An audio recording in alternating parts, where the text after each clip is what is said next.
Hi, welcome to our second Pregnancy and Fibromyalgia microcourse video. The last one we talked about the introduction and why we're here and why I'm making these videos and how I got to making the microcourse. The very quick story is that in 2013 I was pregnant for the first time and could find very little information and nobody in real life either who could tell me anything. So I began writing away, and over 2 pregnancies I wrote away, and then in November 2017 I published my book, Pregnancy and Fibromyalgia. Soon after I published this micro course, Arm Yourself with Knowledge, and soon after that I produced the full e-course, Pregnancy and Fibromyalgia. So today we are talking pregnancy with fibromyalgia information. Now this is the Cliff Notes version, the not getting overwhelmed version. So I've combed through the articles available online, the research available. I've collected 2 informal surveys through my blog, and obviously I've had 2 experiences myself and I'm in the middle of a third, and I've distilled everything down into 6 tips for pregnancy with fibromyalgia. They are: number 1, arm yourself with knowledge, and that's what we're doing here, and that's module 1 of the full course.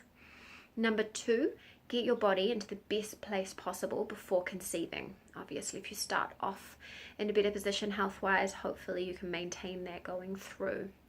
Number 3, prioritize rest and sleep, which is module 2 of the full e-course. Number 4, nourish your body with good food and appropriate supplements. Number 5, get a good pain management plan in place. Discuss with your doctors what medicines you cannot come off and what you can, and get your natural pain management mechanisms in place, which is also a module of the full course. And number 6 is make a plan for the final trimester delivery in the first 6 weeks that involves a good support system. And that's module 4 of the full course, and you go through and make a plan and write everything down. One thing I've noticed with fibromyalgia is it's really useful to have your plan written down, especially when you go into a flare or things are difficult. It's really nice to just find the list and work through it without having to think too much, because sometimes I think there's like a tendency to panic and not remember all the things you can do to help, and actually there's, truckloads you can try, and so you can refine it when you're feeling more well and then jump straight to the things that that help you when you're feeling less well. So let's talk about further reading, because there is a bit of further reading here.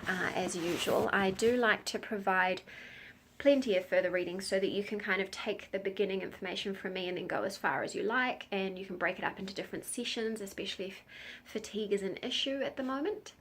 So there's a lot more detail on pregnancy with fibromyalgia in my book, Pregnancy and Fibromyalgia.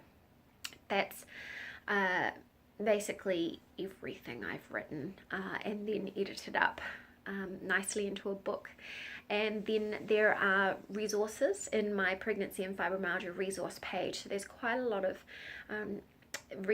articles and everything I've written basically compiled in there that's been on my blog. And you can also find my pregnancy diaries. So I did my pregnancy diaries when I was pregnant with both boys on the blog, and they are listed in the pregnancy resources page, which you can find over at www.melissaversusfibromyalgia.com. And you can also find my pregnancy diaries from my 3rd pregnancy on YouTube right now. The videos are also linked on the resources page, so if you just worry about heading to that one place, then you'll find everything you need to find.